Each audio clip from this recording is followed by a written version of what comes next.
You are live. Okay, welcome, folks. This is Joint Justice Oversight Committee. We're picking up this our afternoon meeting, and we're going to start with the pretrial supervision update. There was a report that was submitted to us, and it is on our webpage, right? There was a report, right? Yeah, I think it was in the stack over there as well. Yes, we have a copy of the report, and this is corrections to the, or clarifications, not corrections. Is there one up there? Because I don't have my pen here. Section. You want a Is there copy? a I'll get paper others. copy down there? Because I didn't get one here. I read it at home. Anybody else need one? Sections. I read it over the last weekend. Which report are you reading first? The vines. No, it's Oh, I thought you were looking for the vine. No, I've got that. It's the pretrial supervision. Oh, no, sorry. There was you submitted. Oh, David. yeah, from earlier on. From earlier on. It's on our page though. It's not on our page? Well, it might be back in July. Because there were some recommendations in there. So Isaac, you're gonna send it to Megan? Oh, thank you. Yeah. So let me give some context a little bit to this for the committee. The pretrial supervision, if you remember last year, for members who were on the committee last year, we approved pilot project up in Essex County for DOC Essex, and what was the other? We did Orleans. And we had David Demore in from Council of State Governments. I think it was at our first meeting that we had this summer. And they talked about part of the issue, they will with DOC to really look how the pretrial supervision program is working or not working. You want to be live or? We're not live? We are Are we live. live? Oh, okay, We're I'm live. sorry. I just didn't see the whole thing there. Um, there it is. yeah. All right, I'll just sit back here and be quiet. Sorry to interrupt you. No, that's fine. And so one of the concerns that Council of State Governments had is that there weren't enough numbers to really,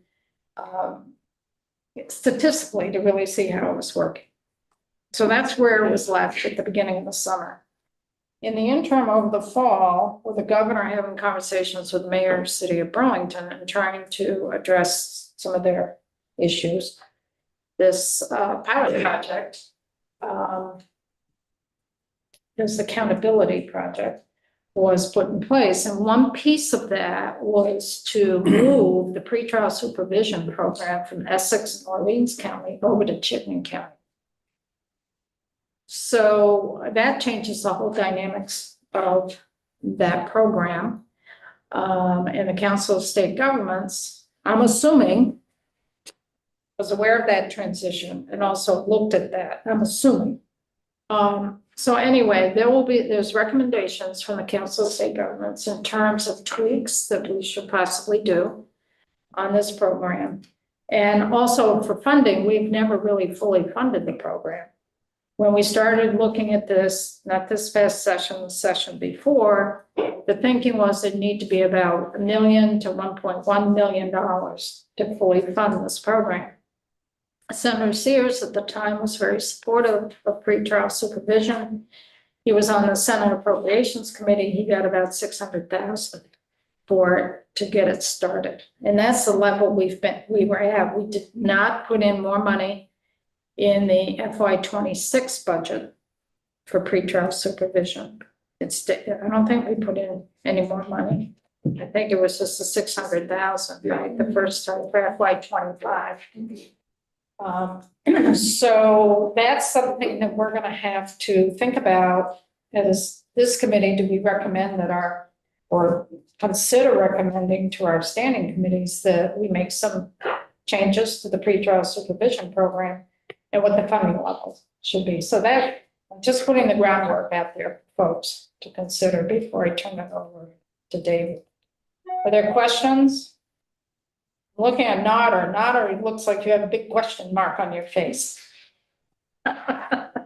No questions. I was thinking about some of the conversations heard earlier about the effectiveness of the pretrial supervision program and the small, almost non-existent number of people that are involved in it. That was about a month ago, actually maybe 2 months, when the judiciary was doing its meeting down, when they were going around doing meetings at different courthouses, and they came down and talked to the delegation down here in Windham County. So one of the things that's on my mind at the moment regarding this. Right, right, and that's valid, and I don't know how shifting it to Chittenden County in the last 6 weeks to 2 months has had an impact and what pressures that may put I on. think you only have one. Still, well, we'll get in, we can get into that too. Yeah. So David, I hope I didn't take away any of your thunder, but welcome back. And if you could identify yourself for the record. Of course. Hi, folks. David Demora, Senior Advisor with the Council of State Governments Justice Center. I'm going to apologize in advance for my voice. I am getting over the flu. And so if I cough, I apologize in advance for all of that. I'm sorry that my colleague Ellen was unable to be with us today. She is currently on a flight to West Virginia for another project that we are working on. But Ellen and I have been working together in Vermont over the last year looking at these issues. And in fact, the discussion you were just having about the number of referrals is a perfect lead into my first comment. And what I'm going to do is sort of give you just some high level thoughts in terms of the challenges and recommendations that we have at this point. There is a written document that goes much more in depth, obviously, in the time that we have today, that we would not be able to go through that whole thing, tooth and nail, if you will. But one of the issues does have to do with the referral process and getting folks into pretrial supervision. Now, the statute currently requires that a person has to have 5 pending charges or a violation of a condition of release, a VCR, to be eligible for pretrial supervision. Realistically, that's a bit arbitrary. There's nothing wrong with it, but it really doesn't correlate automatically with those folks that would most benefit from PSP services, right? Some folks with less than 5 charges may have great needs, and some folks with 5 charges may or may not. Although arguably, once you get to 5 charges, I would say most of the time you're going to have some other significant needs. But I don't think it's always waiting for that 5th charge that is necessarily the best plan. Part of what happens, of course, is that it's an attorney-driven referral process, and that creates bottlenecks that may delay the enrollment.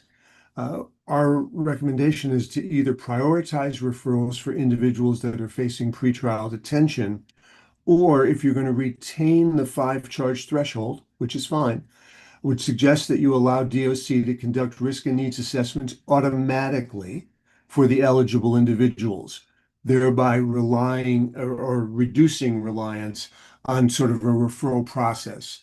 Because really part of what's happening now is a bottleneck. They're seeing referral has to be made.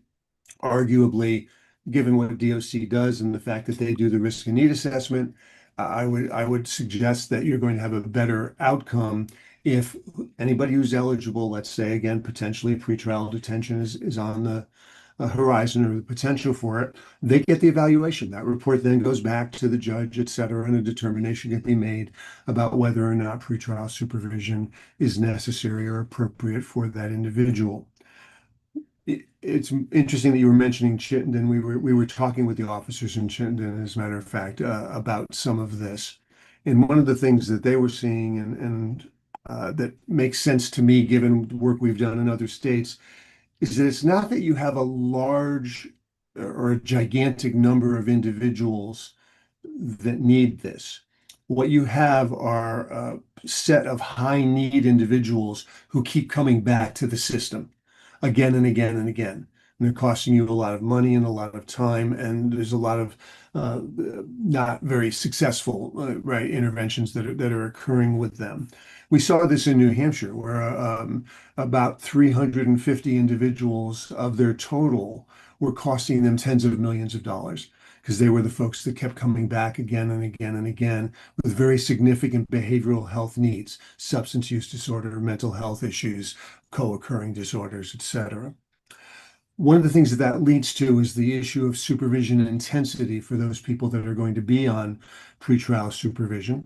In reality, given the type of folks that we're talking about being on that supervision, they're really going to need much more intensive supervision in order to ensure that there's compliance with the release conditions, and also to connect them to the necessary community-based treatment programs that they might need.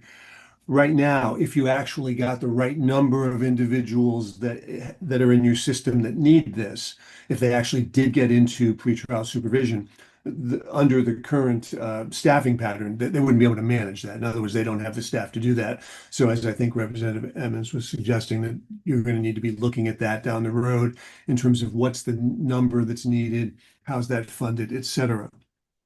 When we talk about intensive supervision, what we're really talking about is about a 20-to-1 kind of supervision model. In other words, for every officer, there would be no more than 20 folks that they're overseeing. Why is that? Well, when we look at the research on intensive supervision, what we know is that once you get above that number, failures increase pretty dramatically, is one issue.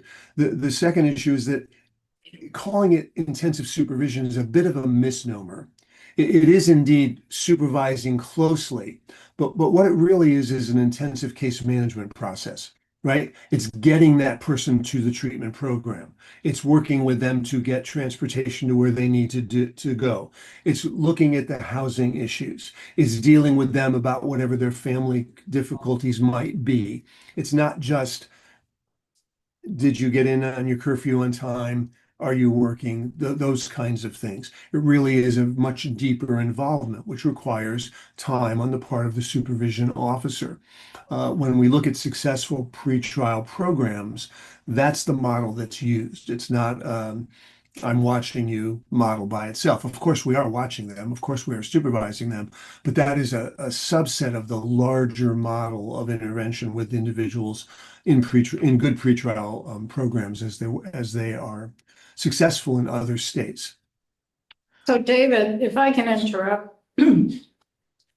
So what I'm understanding what you're saying, and the current pretrial supervision is really not geared to providing that service-oriented support. The is correct. current pretrial supervision is basically monitoring the person to make sure they're behaving in the community. That is correct. And to be clear, and we've said this before, the standards that were set in terms of policy had to do with the concern that there would be a gigantic number of individuals that would be coming, and what could they manage with that staffing pattern. And what I'm saying is, let's rethink this. Let's talk about what's needed. Let's talk about a better way to get people to that supervision model, meaning the referral process. Let's talk about what those high need people actually need, and let's make sure that we've got the right number of bodies to provide those things in the right way for those individuals if those floodgates do open, as we would hope they would, because obviously the reason for doing this is that there's a problem in the community right now. Excuse me. So I'm gonna think Martin has a question, but I just wanna, so are you seeing this from shifting from the Essex Orleans pilot over to Chittenden County? Have you seen this with the Chittenden County folks? There's a certain number of folks that keep cycling through. And it's just different than what you saw up in the Essex Orleans part of the state. Actually, the people, the right answer to that is yes, we're seeing that. No, it's not different. Okay. The folks that we were talking with, the Orleans folks about, were also people that they knew that had been coming back again and again routinely, again, significant mental health, substance use issues that they were facing in Chittenden. And when I say in Chittenden, we did not have the ability to interview clients. We spoke with the supervision officers who'd been looking through their caseloads to determine who are the folks that they have that are the highest need, and because they knew that this model was coming into play and was going to be starting. And they were looking for the same sort of thing. Who do we see coming back regularly or routinely is maybe a better way to put that. And what are the kinds of needs that they have in terms of high needs? And again, seeing a pattern of high substance use need, high mental health need. So it's a real shift than what the program is right now. Because right now, DOC folks are just supervising these folks possibly in the community to make sure they're abiding by their conditions of release. Yes, So, and I don't want, to be clear, I don't want to downplay the fact that they have regular conversations with individuals about going to treatment, those sorts of things. But again, the model that we're recommending is a bit of a shift from the current model. okay. Okay. That helps. Thank you. Certainly. So Which leads us to the. we have I'm a sorry. question, David. Hang on, Teresa. Well, Matt, I think it's logical that we would expect, especially if one of the roles is to ensure that they're complying with their release conditions, which is Mhm. accessing generally community-based services. And, I have to say, I get a little frustrated because we sort of continually hear our Agency of Human Services, talk about how wonderful it is to have DOC in the Agency of Human Services and how that naturally creates connections. And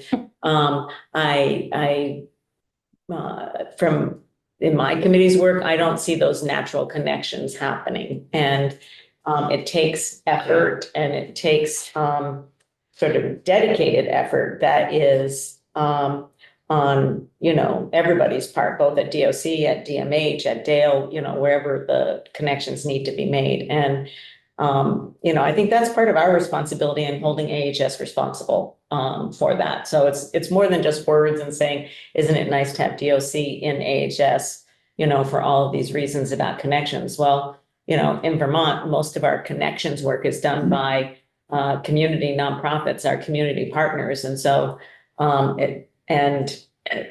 so the connection needs to be with both internal within AHS, but also external, with our community partners. And I feel like we give it lip service, and I don't really feel like we do sufficient, I guess, enforcement and oversight of that, that connection. Well, I'm thinking back to a former Commissioner of Corrections saying that DOC is the orphan child, that nobody wants it. And I think it's good that corrections is in the Agency of Human Services. The other parts of Agency of Human Services, folks may not want corrections to be here. Well, It's been an issue for years and years and years. Right. It's not only on the pretrial side, but it's also Everything. on, connection with Dale and getting people to be able to, move from a correctional facility to a nursing home where their needs can be better met. It's, I see it every time we bring up the topic. It's the same thing this morning, the public inebriate program, if you want to call it program, that's focused on community providers. And I think that, we rely on DOC as being there. But, they're overcrowded at this point in Yeah, it's time. coming out of their budget. Right. And so anyways, I'm just putting in a plug for, all of us in our respective committees to hold that level of accountability tighter with AHS, and not just be about the words, but about the actions. Yeah, just following up on that, looking at the recommendations, there seems to only be one that's obvious to me as far as legislation, the bill. I think I actually have that bill in, and that's for the DOC violation enforcement authority. I mean, how do we improve in legislation besides oversight? How do we get to that point, Teresa? Is what I'm wondering. I mean, it's like, yeah, I see the same issue. I mean, we were just talking about whether we should have a joint hearing or not. I mean, I think, part of I don't know, I think, so I guess elevating the conversation with, the secretary at the secretary level and, granted, there are resources are scarce everywhere, but if you're gonna pay for it in one place, you're gonna, why don't you just utilize those? Why don't you utilize the resources and pay for them where they're better spent in the community? And it's, I don't know, it's getting to be old news. Yes. And not welcome news. And I feel like we could do a better job of holding AHS accountable. And it comes down to data for me, when we look at data and we look at the people, how many people do we have in corrections right now that could be in a different location or site? They have that data. They know who those people are. And why isn't that happening? Why isn't that sort of a key indicator that's reviewed on a, monthly or quarterly basis, within AHS? I think there's ways to elevate the conversation, and part of it is, I think, that we are going to have to do that. So David, this brings up for me conversations that you've had with us when we were doing Justice Reinvestment 2 and our community partners. I don't know if you want to weigh in on that, putting you on the hot seat a little bit on that one. Yes, so as many of you know, I've been working in Vermont on various projects for well over a decade at this point. And one of my constant statements throughout these projects has been the need for there to be much more effective coordination between Department of Mental Health, substance use folks, and the Department of Correction. I think that the prior commissioners' statements about them being the orphan child or the step child, if you will, is accurate and has been the case for as long as I can remember in terms of working in Vermont. And it's always flummoxed me a bit because they are in the same parent agency, and you would think that that should actually be sort of an improvement over what we typically see. You also have kind of led into one of our recommendations here related to the pretrial, and I'm going to talk about that briefly out of order. It actually wasn't my next one to talk about, but since you brought the issue up, what we do know is that, of course, there's a shortage of community-based behavioral health treatment and programming, particularly in the rural areas, right, in Vermont. In reality, what happens is that CJ, criminal justice clients, often get deprioritized in terms of existing programs. There is an inadequate coordination still between the Department of Mental Health and the DOC, which has resulted in some appropriated funds not being spent or going unspent. And people on probation and parole have had some difficulty in accessing needed services. Now, to be clear, there have been more and more conversations between the two agencies, but it's still not working correctly, bottom line. There needs to be a way to ensure that people who are on supervision have some type of priority access to treatment, and whether that is the development of X number of slots that are specifically for individuals that are under supervision, whether that is something that the legislature can take on in terms of looking at. Those are things for Vermont to decide. Now, one pushback might be sometimes is, wait a minute, that's not fair. Why do we say this in terms of the folks that are, quote, criminals that are on supervision, and when we know we have a shortage? And my answer to that is, we're talking about community safety. We're talking about people that, when those needs are not met, are more likely to be engaging in other criminal behavior. And so when we look at the issue of community safety, it isn't just the job of the Department of Correction, meaning probation and parole agents, or the courts. Obviously, they have the main role, but it really is also the job of these other agencies that can respond to these other needs that are related to the behavior.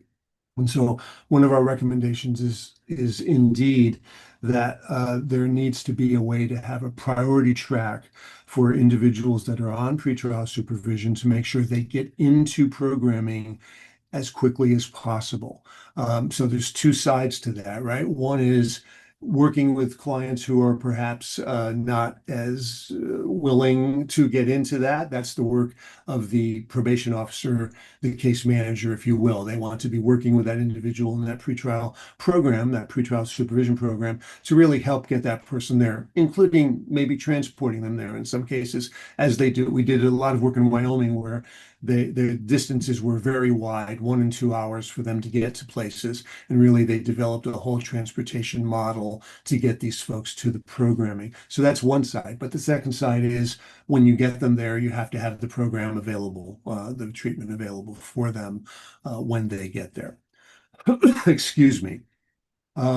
Moving back to, if I may, the two other that we have here in terms of again, sort of a 10,000-foot overview, if you will. And I actually heard this mentioned by one of the folks there, and I'm sorry I couldn't tell who was speaking, but the issue of DOC and violation enforcement authority. Uh, Supervision officers really need the authority to hold clients accountable if they're violating the conditions of their release.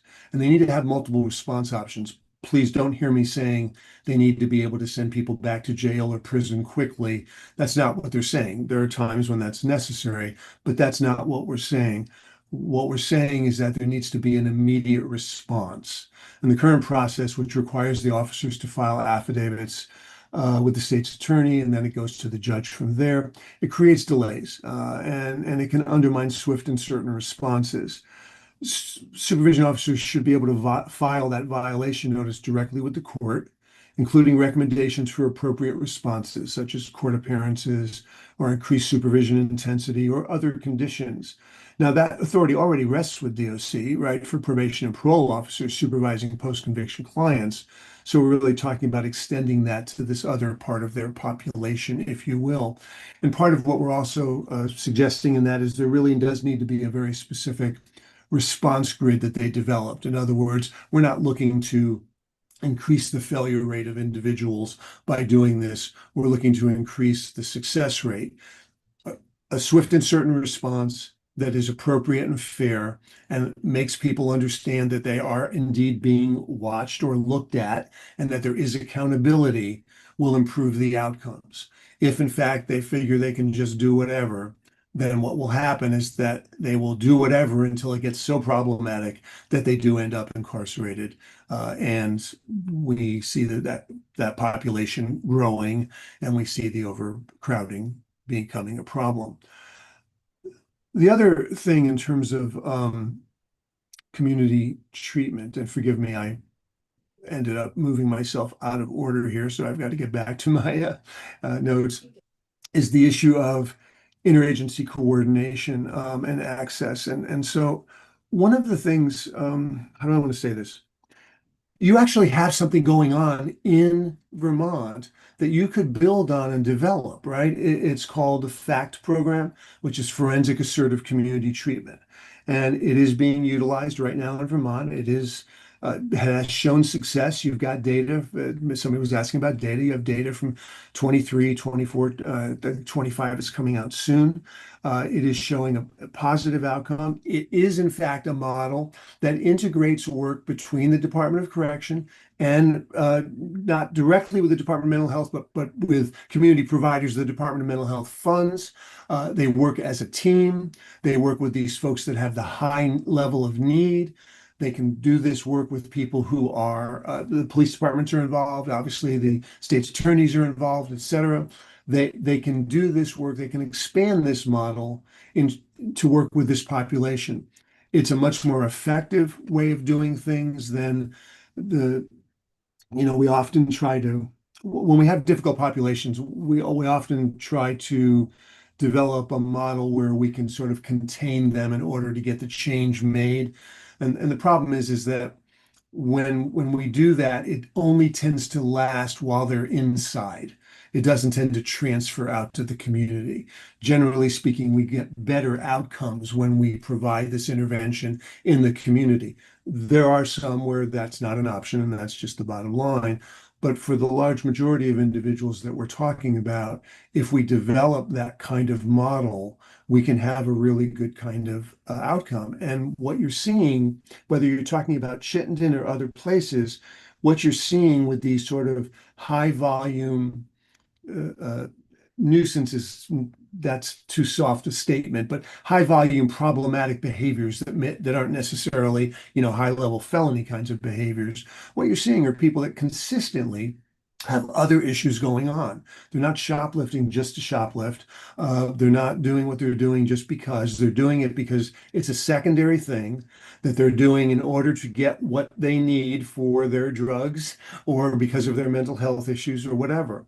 And so when we develop these sort of models that move them into getting a response to that, we get much better outcomes. And you can declog some of your judicial system clogging.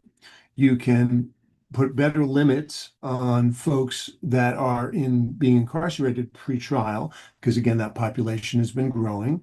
And you can improve community safety, which of course people are clamoring for in Vermont, as in every other state of the Union. And it is much less expensive than I was working in another state where they literally built a whole new facility just to move these folks into providing treatment there. And it was massively expensive. It was a massive failure. They ended up closing it after about 4 years. But the intent was valid. I mean, what they were worried about this group of people, and they wanted to do something. And their intentions were quite good. Their outcomes were quite bad, and they ended up having to move to a much more effective community model that, on the one hand, seemed expensive, but was much less expensive than the money that they had ended up wasting on the development of a whole new bricks and mortar model. So those are, let me make sure that I have not left anything out here. Forgive me, the conversation about being in the same agency threw me there. So let's see, eligibility referrals, supervision intensity, enforcement authority, interagency coordination, FACT program, and community-based treatment. I think I have hit the highlights of our report.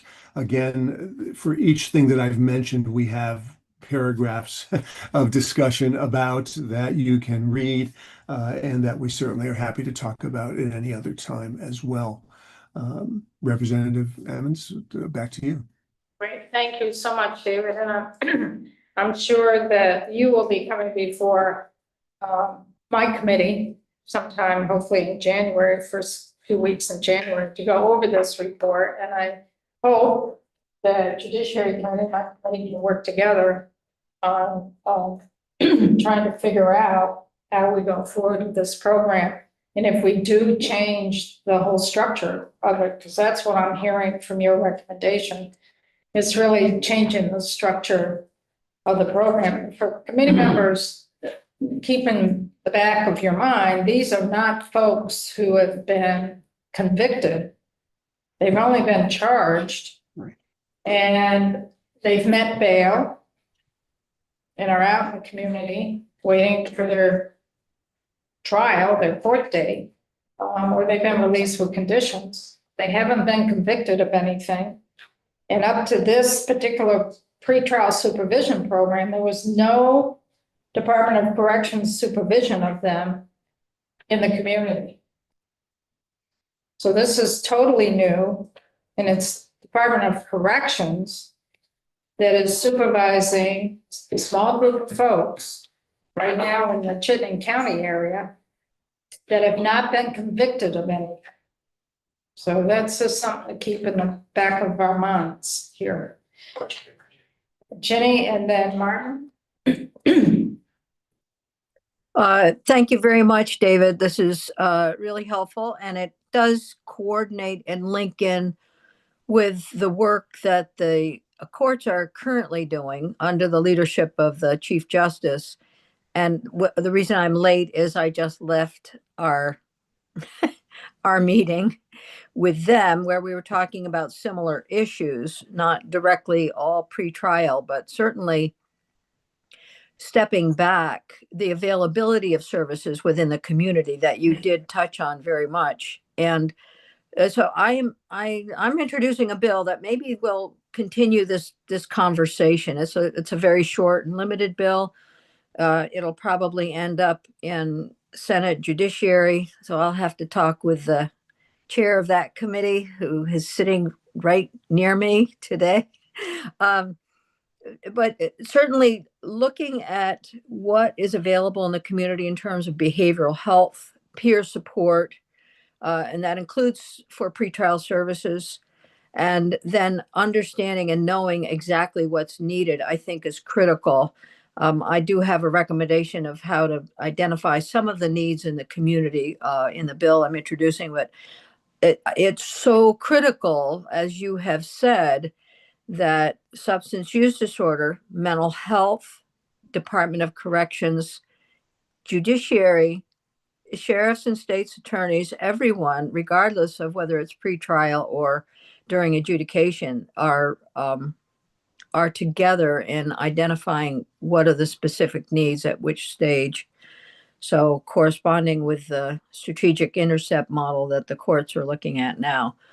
I just want to say thank you.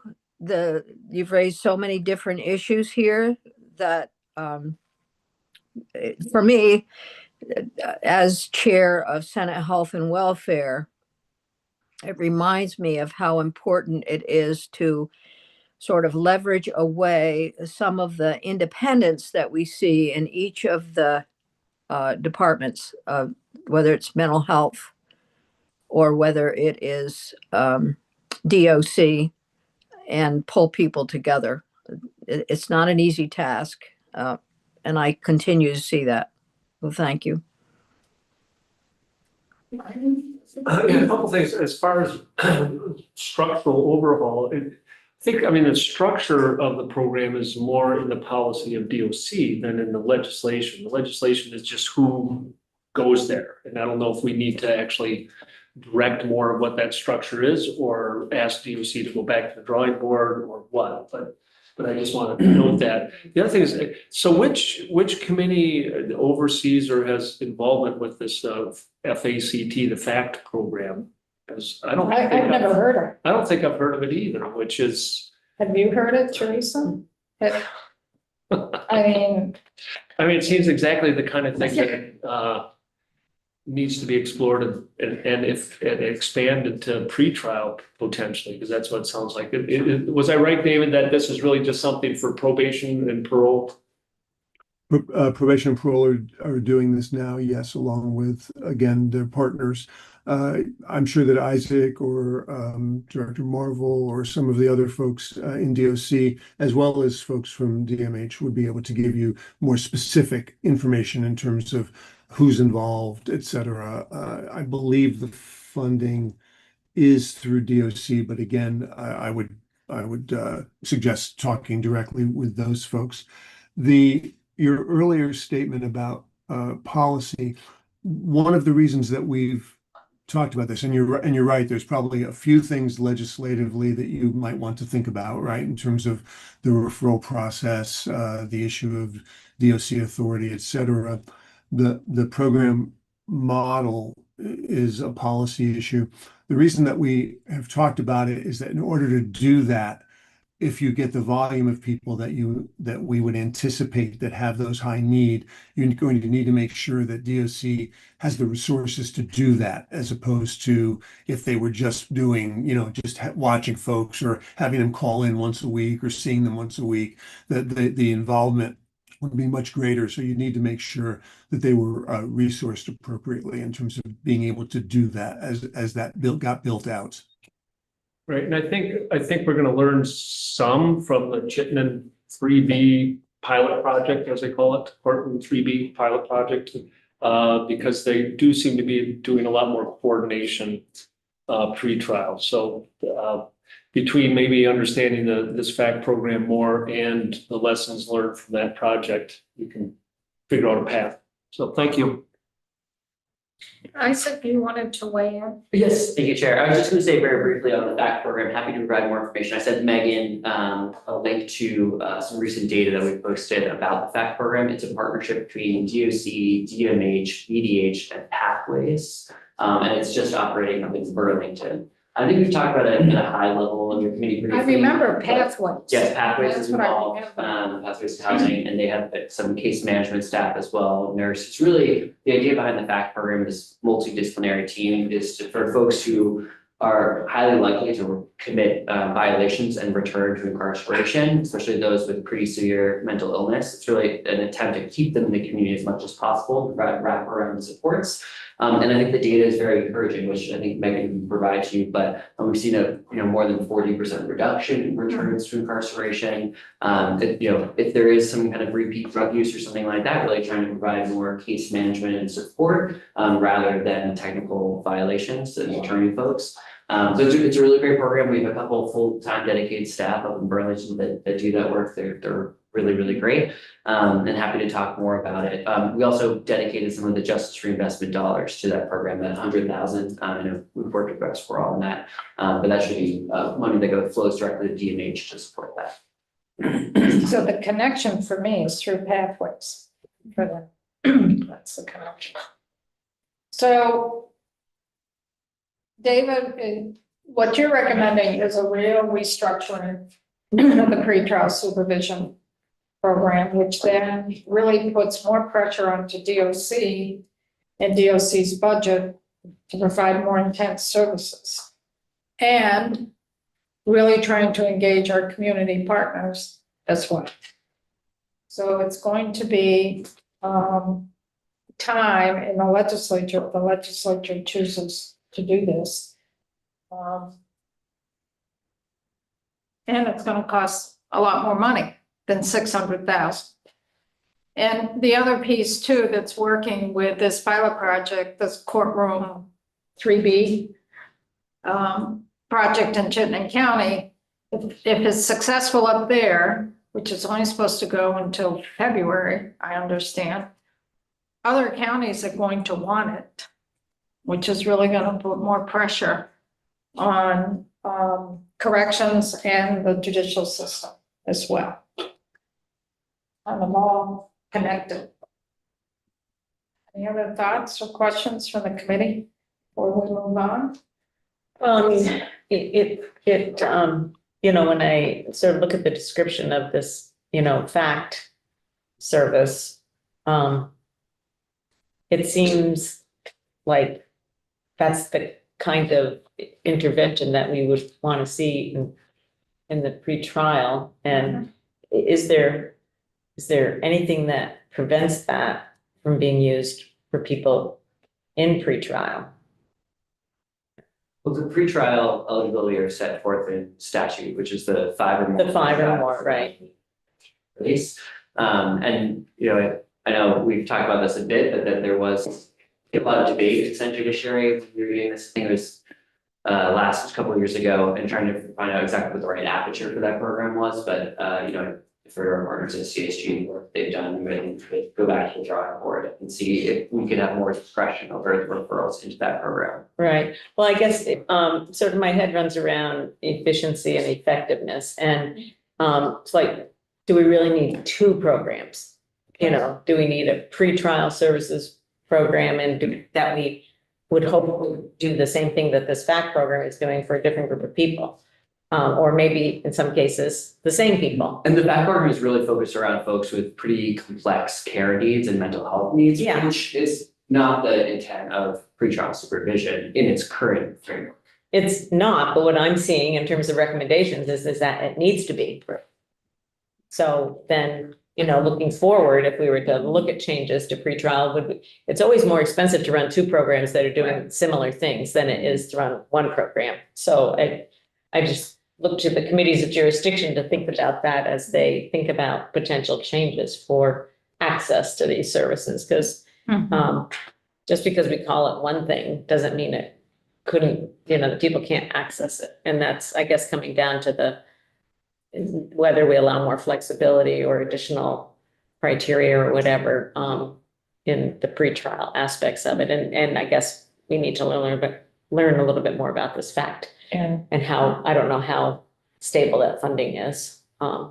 Yeah, so I think we'll definitely have to relook at what the criteria are. I think we set it for 5 dockets or more and violations of conditions of release because we were very worried about a deluge, and we have like one in Chittenden County right now, so obviously that isn't a concern, so I will make a note when we take up the bill to relook at that Well, particular issue. And I'm thinking too, at the time, now this wasn't last section, it was the section before. The pressure from our communities was you arrest somebody and then they're back out on the community, reoffending, and there's no supervision. They're just out there. There's nobody supervising them. Yeah, And that's where this came. That's from. where this Yeah, came from. Yeah, I get that. So Yeah. that I get, but the question with fact, is that for folks who are already convicted or is it? Yeah. It's for individuals on probation or parole. Okay, Yeah. okay, so that changes. So now we have more questions up here. Topper and then Jenny.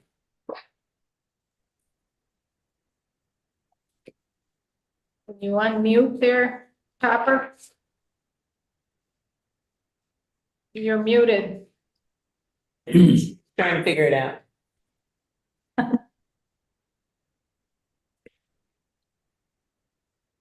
There you go. Yeah, now I got it. A quick question. Is what's happening in Burlington, have they switched from a punishment to a rehabilitation program with these people that have had 5 offenses or more? I can't answer that, but No, I mean, no, I think the No, answer is because- no, it's just to get them into court and in a more expedited manner. Now, when they're in court, just like any other case, my understanding is the prosecution and defense counsel will try to figure out what's the best path and whether it's probation or deferred sentence or treatment. So, but I don't think it's like fundamentally changing from what the court's accountability system is already. It's just really to focus on these particular cases and expedite their resolution. Okay, thanks. Jenny? So David, maybe you can help me with this one. I'm trying to remember whether it's Arizona or New Mexico. I think it's Arizona that has a central location for folks to go for all types of support and treatment. It's an extremely expensive facility.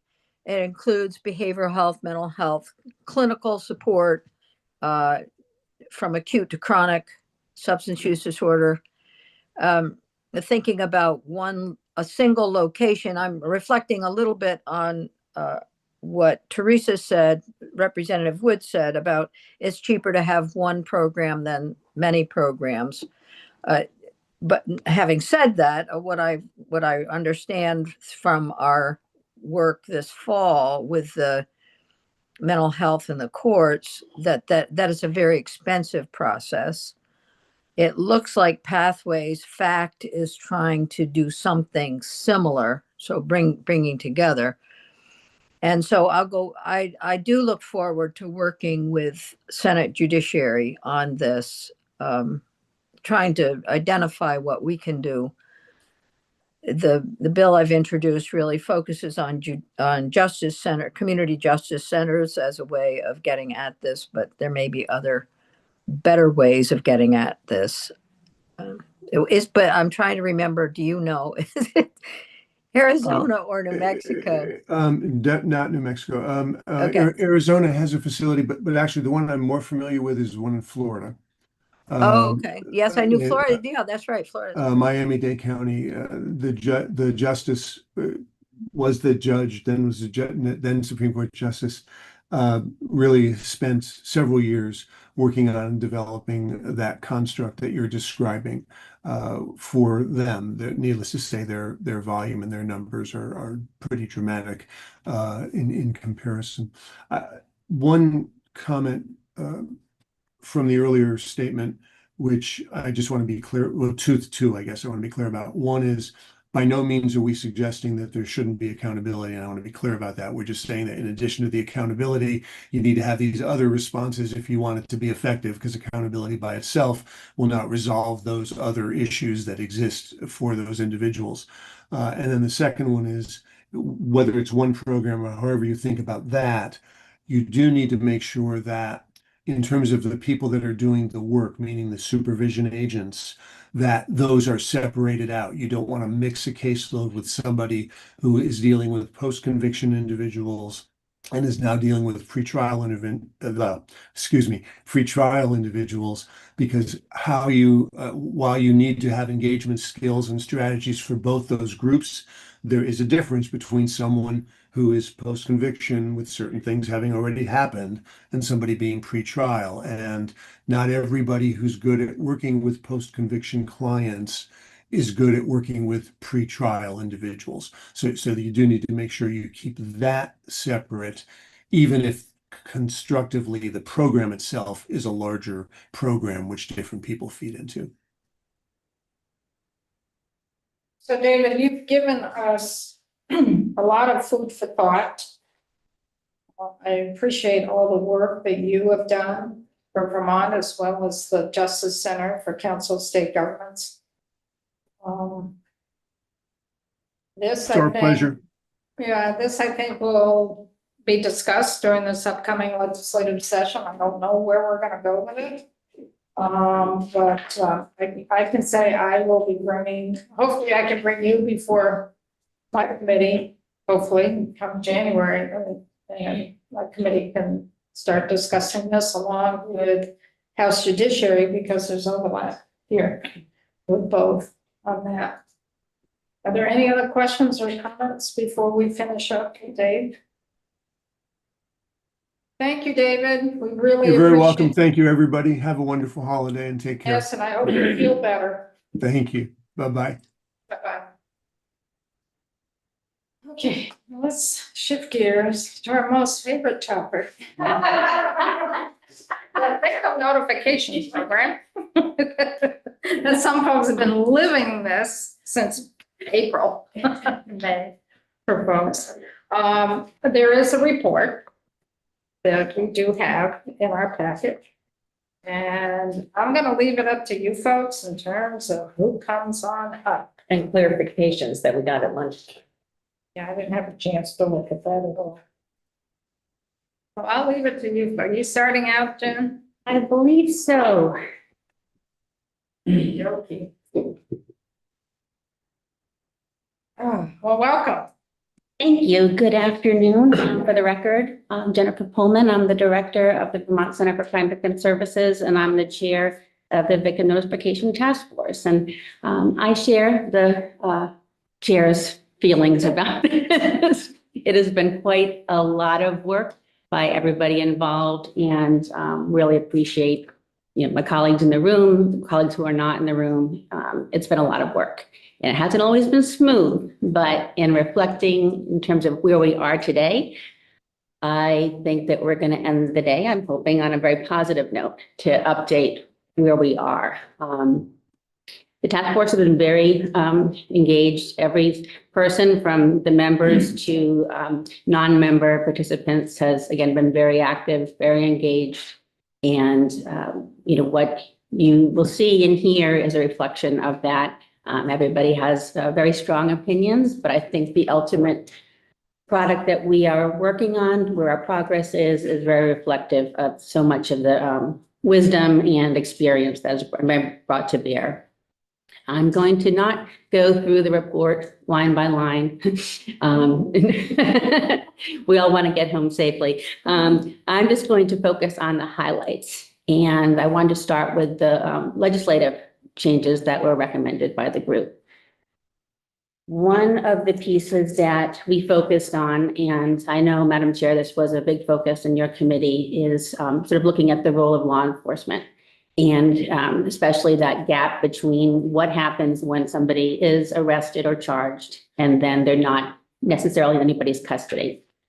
We did update a law enforcement form that helps law enforcement to meet their obligations under 13 BSA 5314.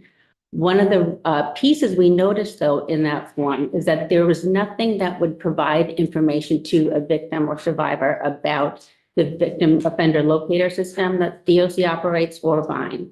So we added that piece onto the form, which I provided for you before, did not include that again today. But when we spoke about this as a committee, we thought that it would be important to include that in 5314, language that information be provided. It would reflect what already is in the form, which again assists law enforcement with tracking what their obligations are. And both Vermont State Police and the DOC have offered to do training as well as the network on the form to help support law enforcement. So we are hoping that the legislature will consider adding that language into 5314B.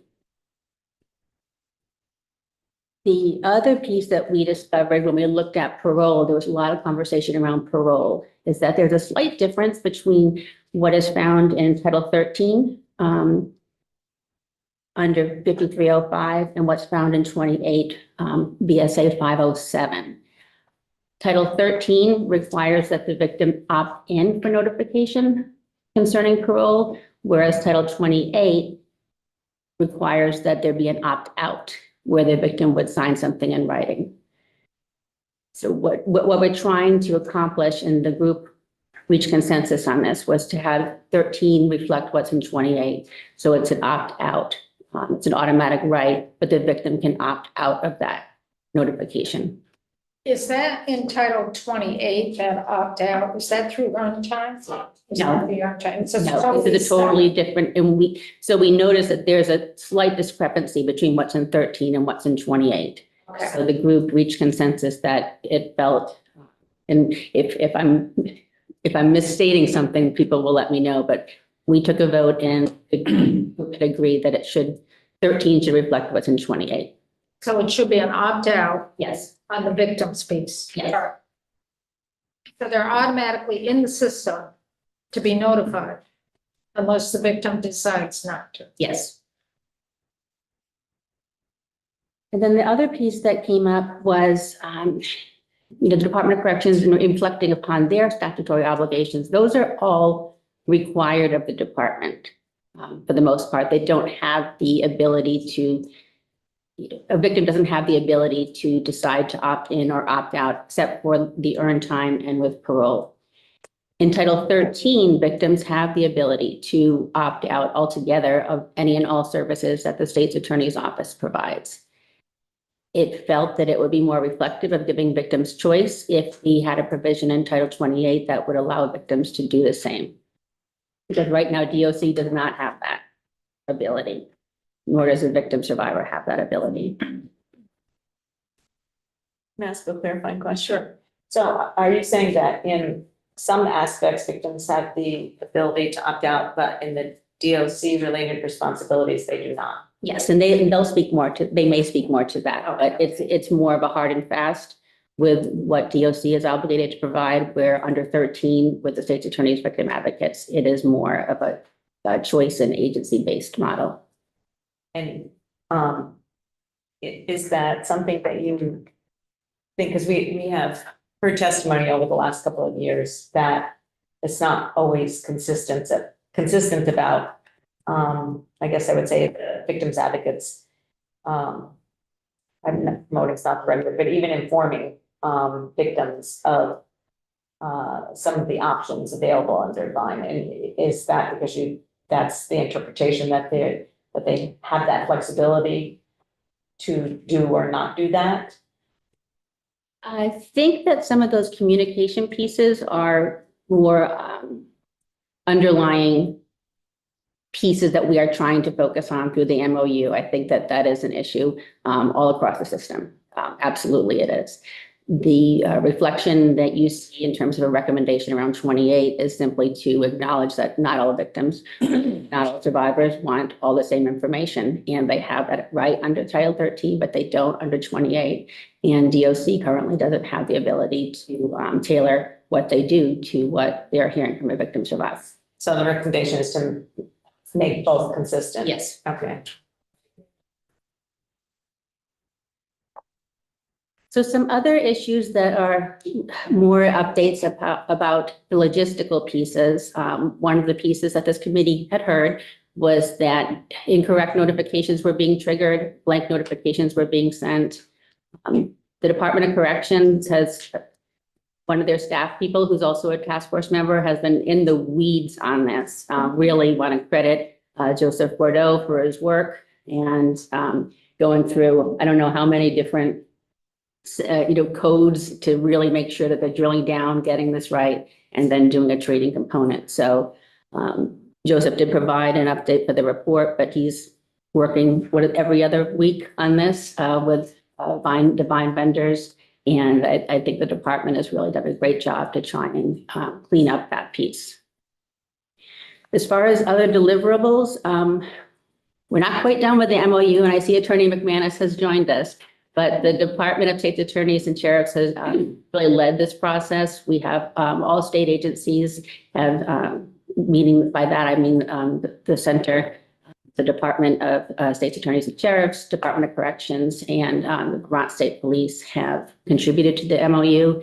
The draft is in the report, but it is just about done. But I'll defer to Attorney McManus for that. But that's been a labor of maybe a labor of love on her part, and she's laughing. So I don't know, Madam Chair, would you prefer that Attorney McManus speak at this point? That works. Welcome, and if you could just identify yourself, would be great. I can see part of your face, but it's not, no problem, Jennifer. Thank you. Thank you, Madam Chair. Kim McManus for the Department of State's Attorneys and Sheriffs. As the chair of our task force stated, one of the interesting things that it came out of the conversations in the work group was creating this memorandum of understanding, which was attached to the draft. We are almost near finalizing it. I would say in the next few weeks we'll be done. And really the purpose of this document is just to put all in one place, all the responsibilities our various stakeholders have in communicating to the victims. And by us communicating better, right, the hope is that communication is as seamless as possible to the victims of crime from start to finish throughout the whole spectrum of the criminal justice system. If anyone has questions about the memorandum of understanding today or after, I'm happy to answer anything. Again, it's still in draft form, but we expect to have it complete in the next few weeks. So can I ask a real stupid question? So you don't have an MOU now, correct? Or do you? No, one does not exist at the moment. This is brand new. And it's a result of the work that was done with the task force. Yes, from the task force conversations, the very beginning was everyone reviewing in statute who exactly is responsible for what and mapping that all out and realizing that for all of us to need to go through that exercise, how helpful having this memorandum of understanding would be for future folks in our positions, right? For the structure to have this memorandum of understanding, not just the individuals who are working on this right now are so, their knowledge is so deep and they've been working on this for so long, but we're not always going to be in these positions. And so we wanted to create this document so that it can be available and fine-tuned and changed as needed. But just to put all this information in one place, we did not have this type of document before. So this is new. I'm amazed. I mean, I think it's great. We never thought we'd end up with an MOU with all these parties. Well, I mean, it's the state's attorneys, DOC, state police, crime victim services, and the network. Well, we don't have it yet. We don't have it yet, but I'm optimistic. I mean, I'm just pleased. I mean, this is really a result of that task force coming together. And if you can do it and all agree on the MOU, that will be a big step in this direction, on the victim notification system compared where we were just 6 months ago. And I do think it's fair to say that we're really at that T crossing and I dotting part of the MOU. That's the tough part. But if you can keep focused and keep working on it, So if we make any changes statutorily to the plan, to the system, how would that impact the MOU at all? Well, we definitely are looking at it as a living document. So we anticipate revisiting this at least every year. So it's not something that is going to be signed, sealed, and delivered. It's going to be reviewed constantly. And we all know that things change here rather rapidly. So I expect, that will be incumbent on all of us to keep that updated.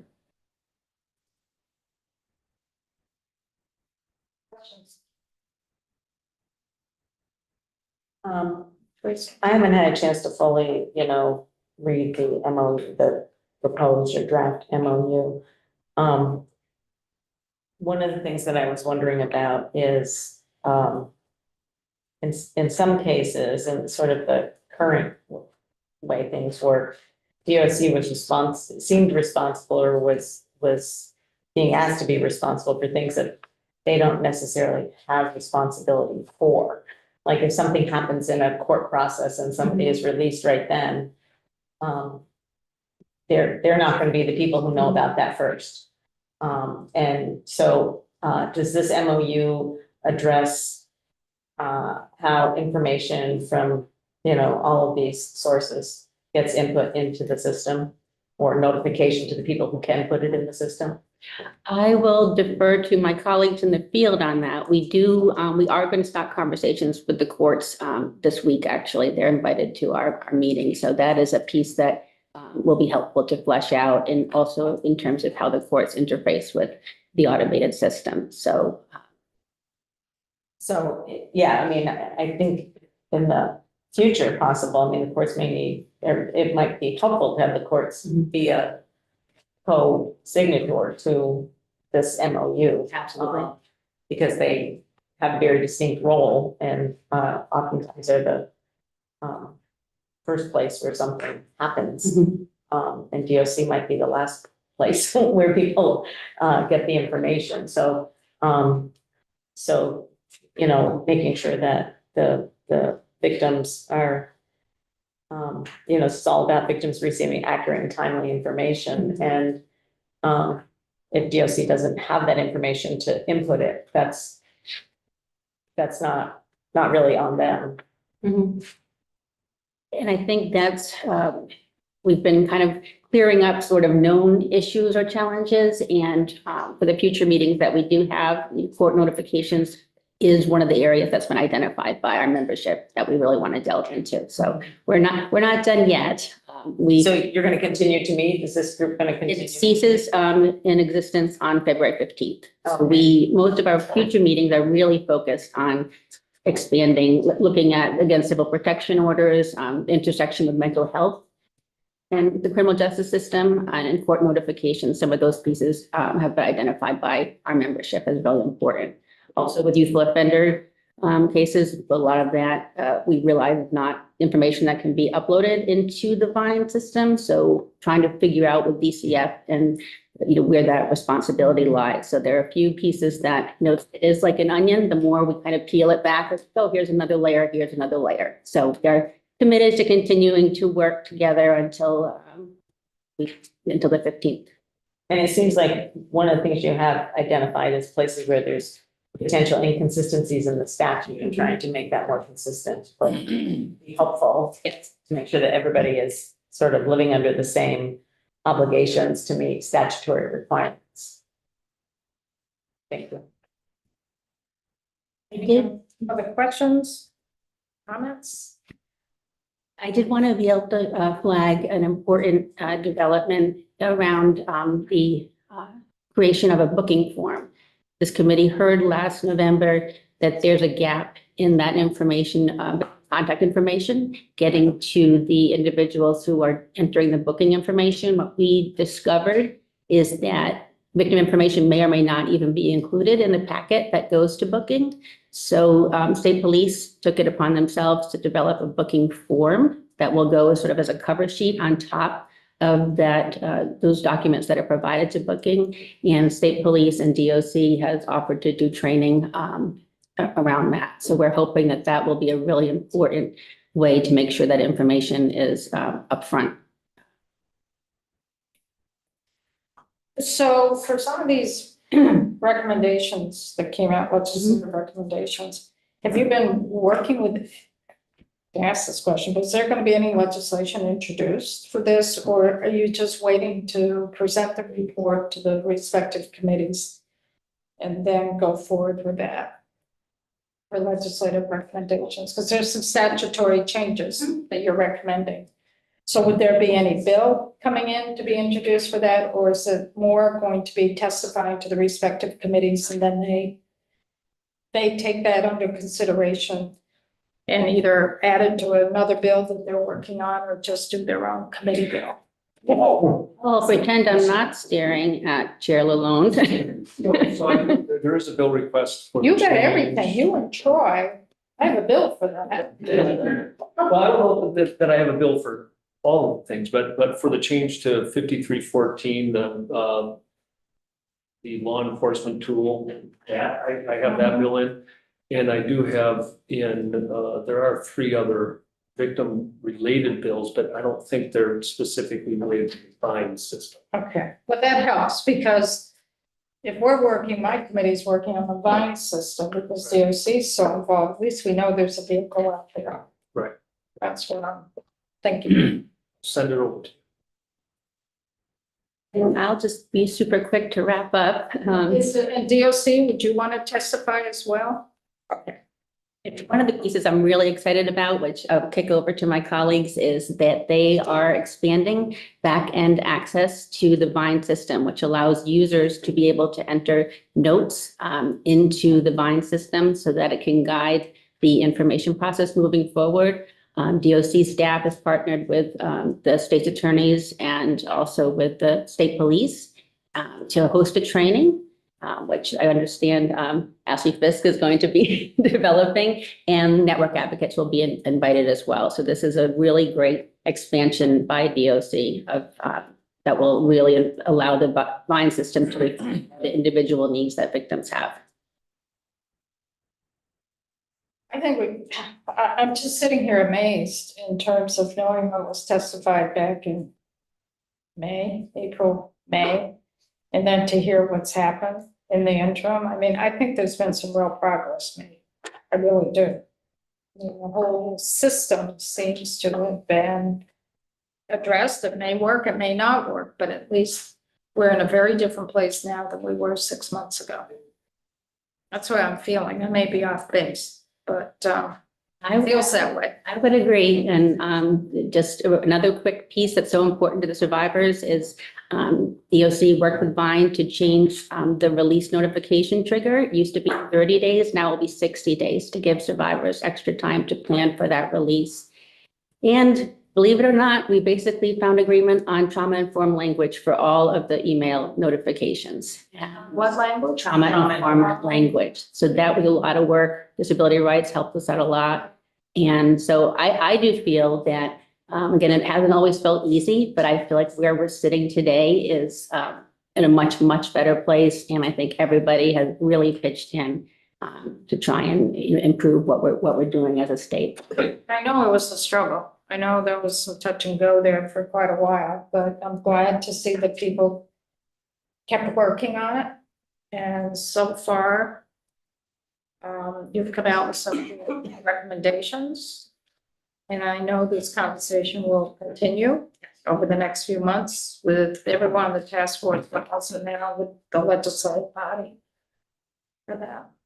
And again, we will be fleshing out some other ways of, using an automated system or improving notification that we'll be bringing forward to your various committees of jurisdiction. I think we're still trying to figure out the language access piece, what resources may or may not be needed. And the only piece that I would be remiss if I didn't mention on behalf of the majority of the committee is that the task force is that there was a direct service position eliminated in the victim services program. Director Pelkey and her team have so much on their plate, and we have concerns about how much more they can do. So that is of a concern, and would certainly do whatever I could to support the department in getting more individuals to help the victim services department. else? Great. You can switch, DOC can come on up. Thank you so much. Well, thank you for all the work you've done, Jennifer. It's, I think the fruits of your labor are showing. Thank you. But so far, Wonderful. I have a So wonderful far. task force that's very committed. we'll see if it all holds together once we get back in the building. So welcome, folks. Thank you. Identify yourself for the record. I'm Meredith Pelkey. I'm the Director of Victim Services for Department of Corrections.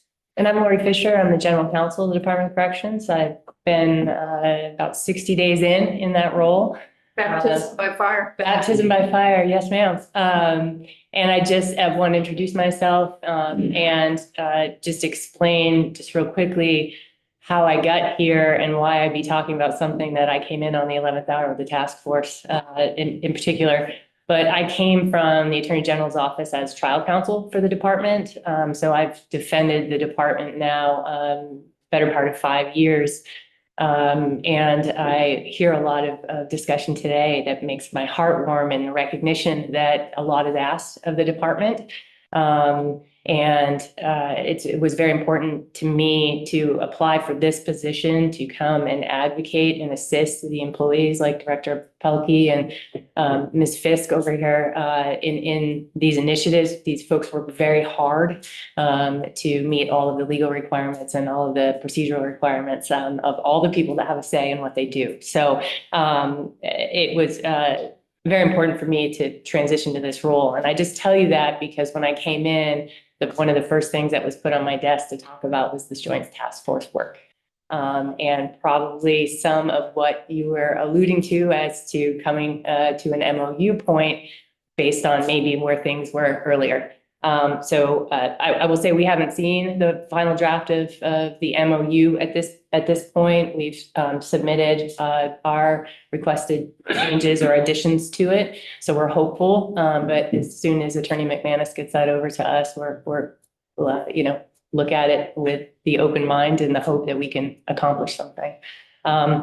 And I just wanted to, I won't go through, I know, I believe it was referenced earlier, we have submitted today just some clarifications on the report. I appreciate Chairwoman Pullman's presentation today.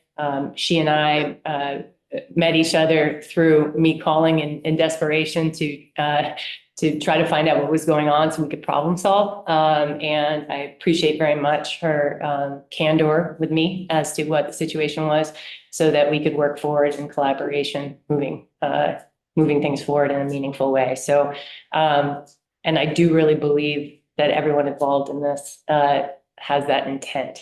So, but the clarifications in part explain the why as to the department isn't doing something that the task force was curious about or was interested in changing the mark, or an explanation as to what we already are doing. A lot of these things we are already implementing and doing. We just felt it was important to add that additional clarification on these items. So. Oh, can I just interrupt? So I just want some clarity. These recommendations are coming from DOC to the report. And has there been approval from the whole task force, or is that sort of still in the works? No, and again, referring to my conversation with Chairwoman Pullman, it was the DOC members of the task force weren't completely comfortable with what the report said. So we worked through that process. What the report was the collective submission that the DOC folks felt they could put their name on. And Chairwoman Pullman suggested that we go this route on any of the things that we couldn't all agree to collectively. Okay, that makes sense. Yes. So I'm certainly happy to have us answer any questions that you have. I think the biggest one, the reference to the position change, There's constant work going on with vendors, particularly vendors that deal with the dissemination of our information, the technical work. And so that's an ongoing everyday process. And it's very important, as you know, the reason this task force is here, it's very important we get these things right for the victims and the survivors of these crimes. So because of that consistent work, it's a requirement that takes away from the intent of the victim services team in relation to assisting the victims personally, speaking to them, helping them, answering questions. And so the decision was made to put an individual full-time in our tech team, so to speak, to work on that, so that we had a full-time person dedicated to that. But what we can assure you is that as not depleted, which I can understand the suggestion that -1 person means more work for the remaining people. But I'm also here to testify that this team is nothing short of amazing in their ability to do their job. They're all longtime employees, master's level or above educated. This is their profession. This is what they're focused on. This is what they do. And they were, they discussed all of this and really felt they could absorb the difference, and they've been able to do that. So it wasn't a decision that just to take away and create more work for people left behind. That was not the case. It was to improve that so that the system, when improved, would be efficient and have less issues that would have to be dealt with. And so more focus could be put on the victim work.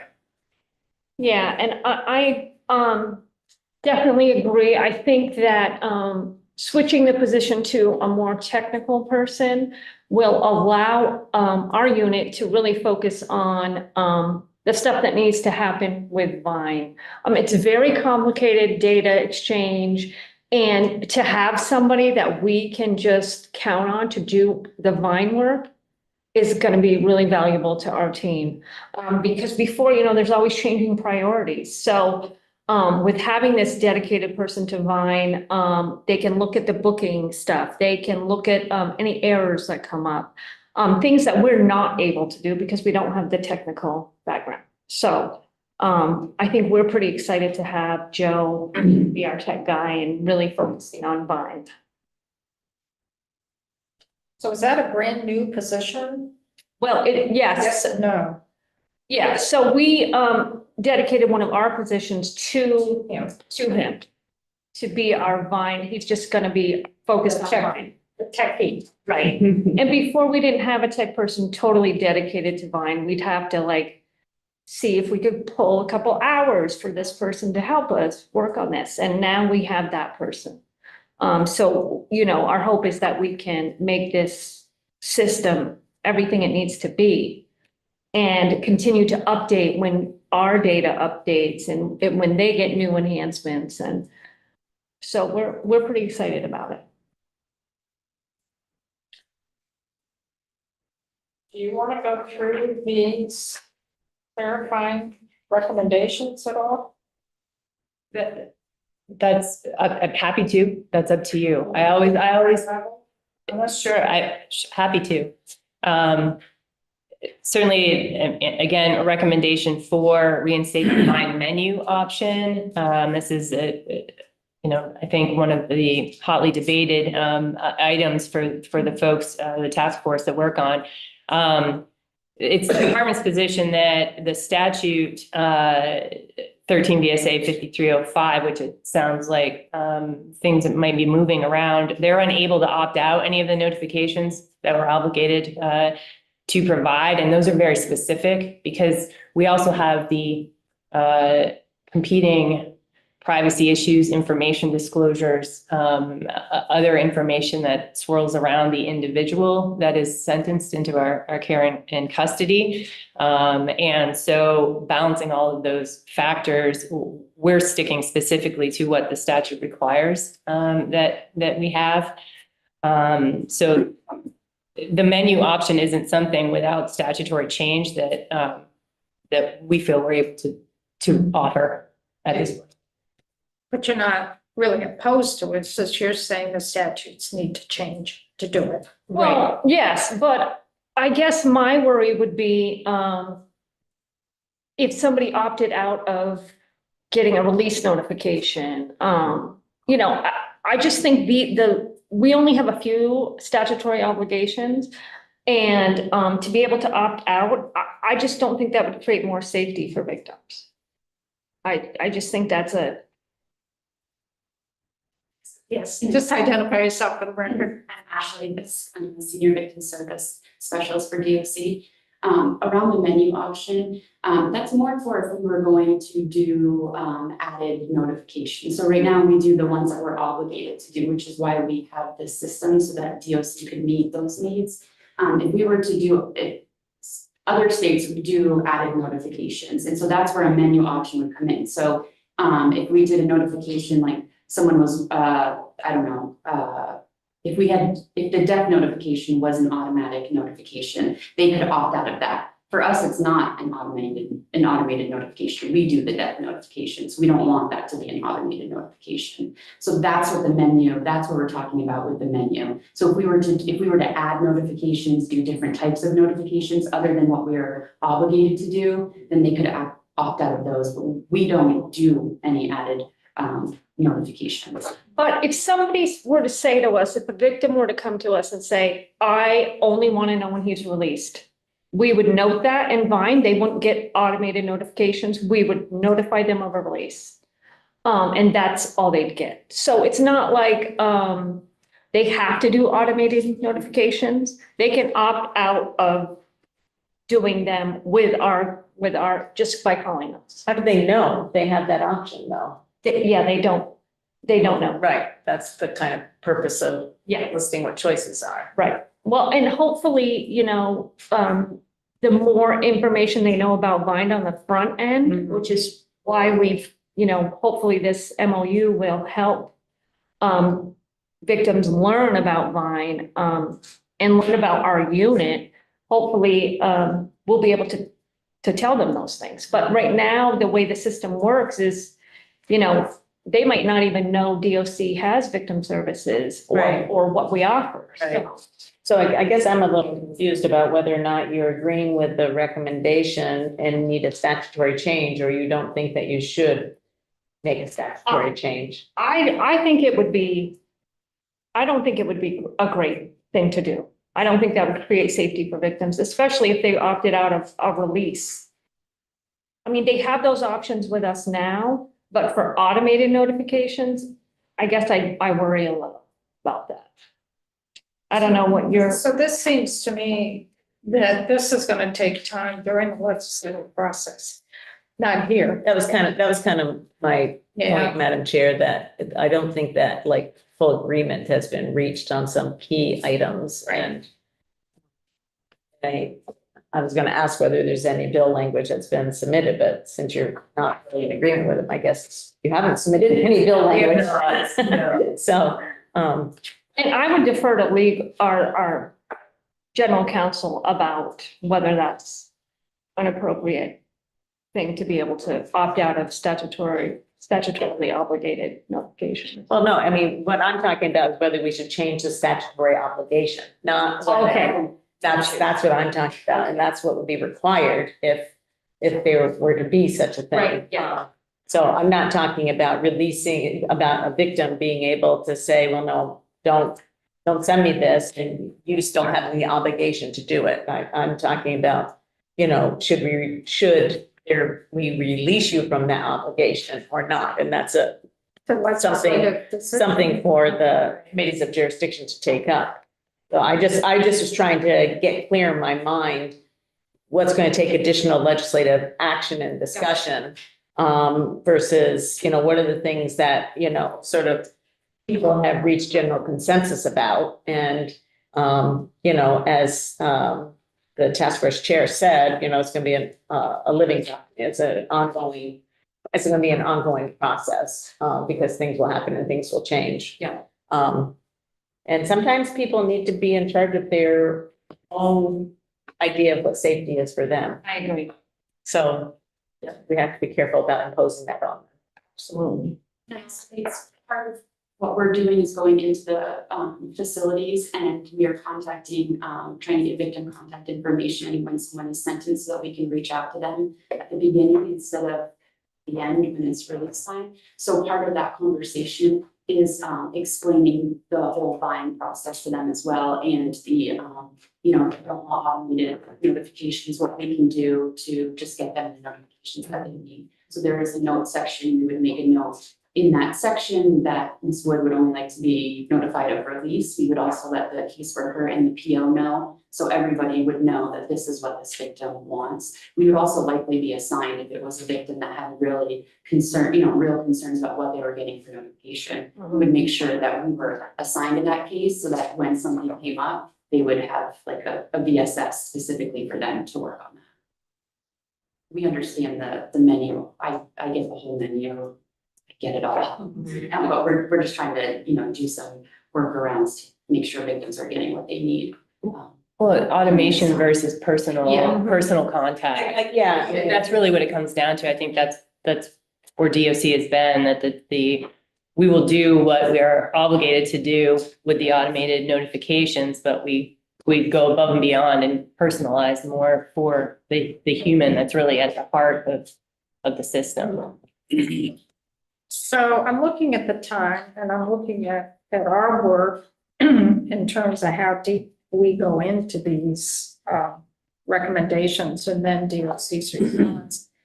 I'm just wondering, there's quite a few here. They've reviewed most of these already in your testimony. Yeah, we really just submitted that document for reference, so that when these conversations come up in January, you all have the information that needs to be on what POC currently does. I would sort of hold off to do more of this until the session starts. So if the committee is amendable to that. I was just trying to be real about what really has been agreed to versus what really hasn't been agreed to yet, and what requires just additional work, continued work. I mean, I think you've all done good, you've come a long ways. Yes. All parties, and I really appreciate that. And also to come to a point of even agreeing to doing an MOU, I think is a big step. And I'm very sincere, you've come a long way since where we were 6 months ago. But there's more work that needs to be done. I'm glad the task force is still in place. And we purposely kept you in place until the 15th of February, middle of February, because the language came out of my committee, knowing that there might need to be more time for you folks to work, but also work within our legislative schedule for proposed changes. And that's why we said middle of February. I appreciate that. That was the first question I asked as to what that buffer was, and Because we're also on a time frame in terms of our schedule to get legislation out by a certain time in March. So we wanted to have time in our world for any changes that came in from you folks to do that work before our schedule might have cut it. we appreciate that. For that. Appreciate that. So I think for these recommendations at this point would be better really to hold off with the committee of jurisdiction, to really spend some time in understanding where we were back in May, what occurred during the task force for over the report as it was submitted on November 15th and presented today, and where you might be with the MOU at that point from January, and also see where we are with DOC's recommend. Does that make sense to folks? Yeah, it makes sense. Thank you. Right. Anything else from folks in the committee? I don't want to cut you off. No, ma'am. I just want to appreciate the patience as we work through this. Appreciate that. More work involved here. That's gonna take more time. So it's better before the committee of jurisdiction. Or committees of jurisdiction. Anything from the members? Thank you. Thank you. Thank you. Good work. Thank you all for what you've done.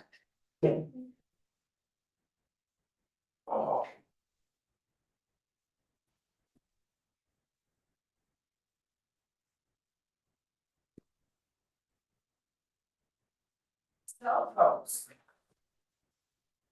It's almost a wrap.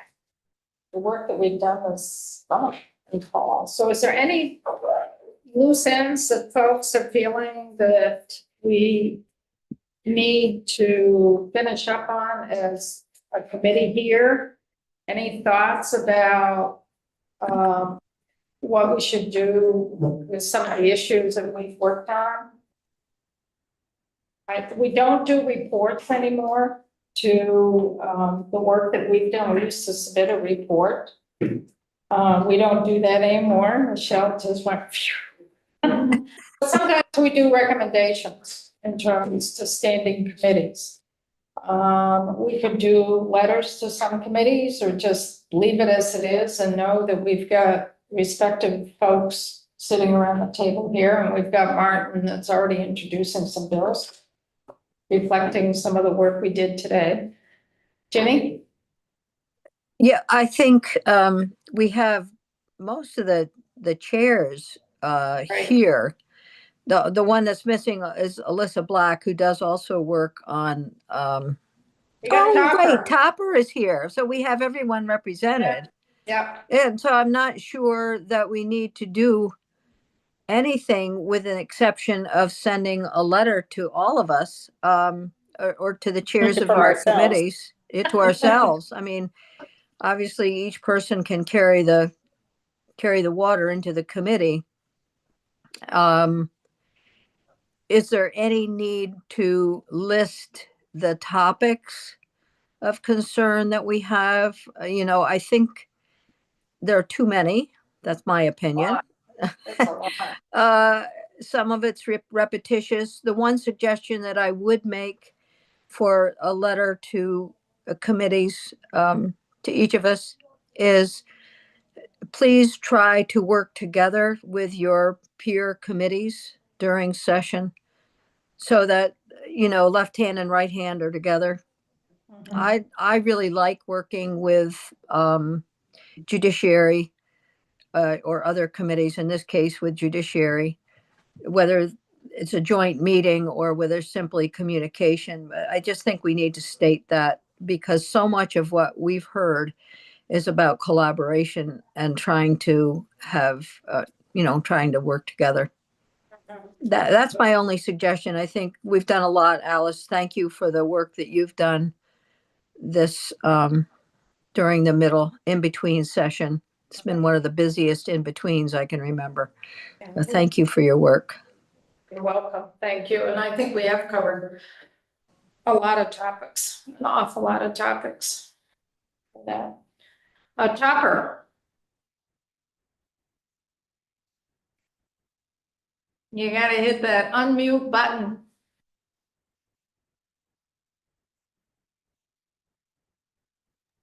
There you go.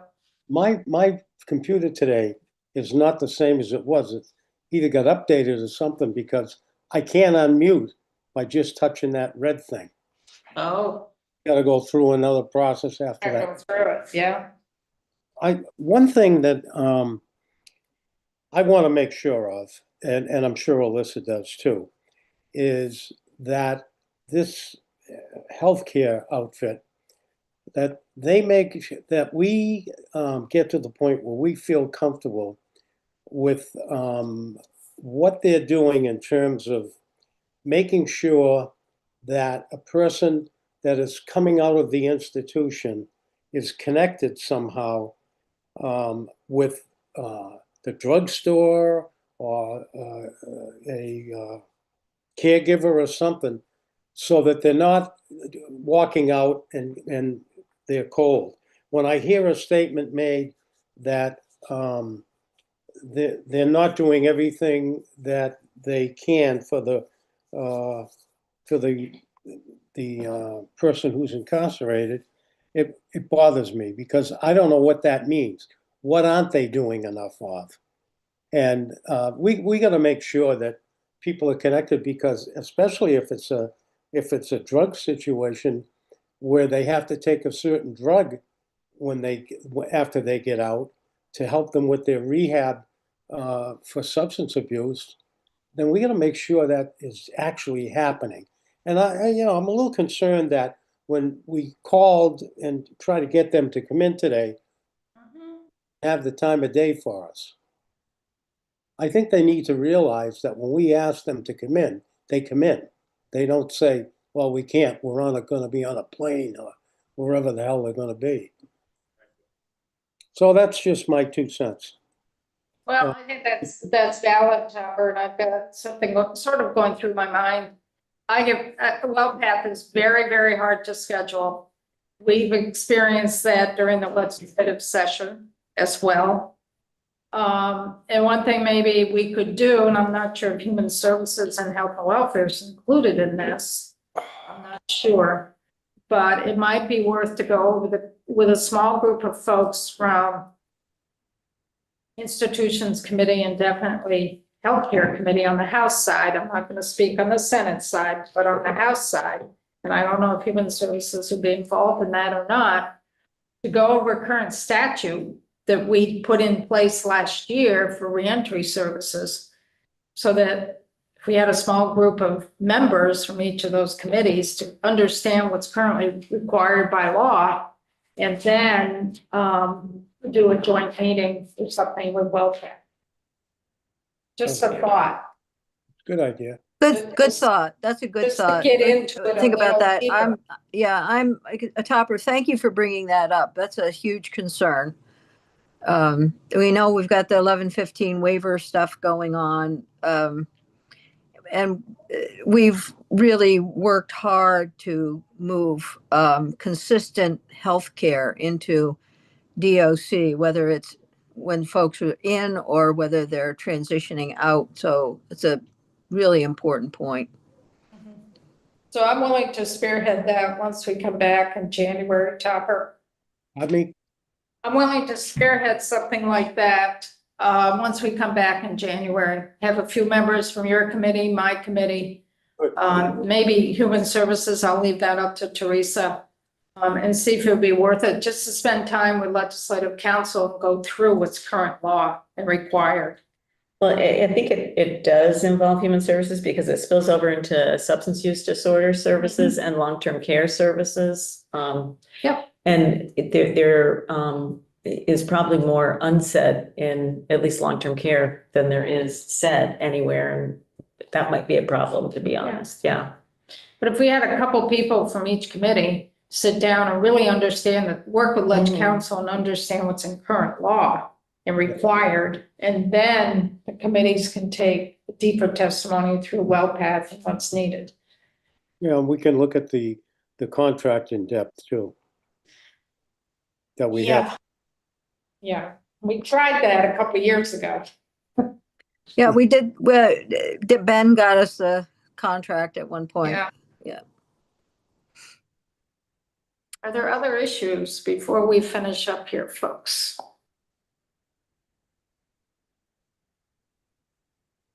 Seeing that there isn't any, I want to thank each and every one of you for taking time out of your schedule to come to our meetings. We've had 6 meetings. That's all? Feels like a lot more. I know. Well, they've been long. We've dealt with a lot of issues. Sorry. Martin is going to introduce a lot of bills. Introduced, because it's too late if you have. Right. But I want to thank each and every one of you for the work that you've done. It's been a good committee, and we're still a committee until the end of next year, a year from now. So we'll be back at it next summer and fall for that. And be thinking in terms of what we should be covering next year. So with that, I think we can adjourn for the year and then see everyone come January 6th. And I also want to thank DOC for all the work they've done in supporting us. And Megan for her And Megan. assistance. Yes. And Ben, who is now Michelle. Thank you, everyone. Take care. Okay, so